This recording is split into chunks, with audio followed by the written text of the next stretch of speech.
हिफत रखियो भला। बिस्मिल्लाहिर्रहमानिर्रहीम। अस्सलाम अलैकुम मुल्तान। आज आई थी तो मैं आपसे 11 तारीख पे होने वाली ज़िमनी इंतखाब की बात करने, मगर आते आते पता चला कि ठप्पे लगने से पहले ही वो दुम दबा के भाग गए। तो फिर माने या माने, बल्ला तो चल गया। आर हुआ पार हुआ, तीर का टुकड़ा चार हुआ। मगर जब भी आएगा इंतखाब, क्योंकि इंतखाब तो आना है, चाहे ज़िमनी हो चाहे जनरल हो, जब भी इंतखाब आएगा मेरा एक बहुत मुख्तसर सा पैगाम है आपके लिए। ये इंतखाब नुमाइंदों की जंग नहीं, ये इंतखाब खानदानों की जंग नहीं, ये इंतखाब दो जमातों की जंग भी नहीं, ये इंतखाब जंग है तो दो नजरियों की जंग।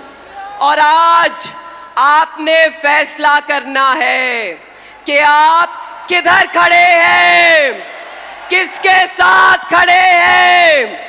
क्या आप उस आदमी के साथ खड़े हैं जिसने हुकूमत कुर्बान कर दी मगर आपका सौदा नहीं होने दिया, या आप उन 13 जमातों के साथ खड़े हैं जो वादे करते आए थे महंगाई मुकाने के, मगर आज जब आप दुहाई देते हैं तो कहते हैं एक रोटी के 4 टुकड़े कर लो। किसका साथ देंगे आप? कैसा पाकिस्तान चाहते हैं आप? बस ये फैसला है।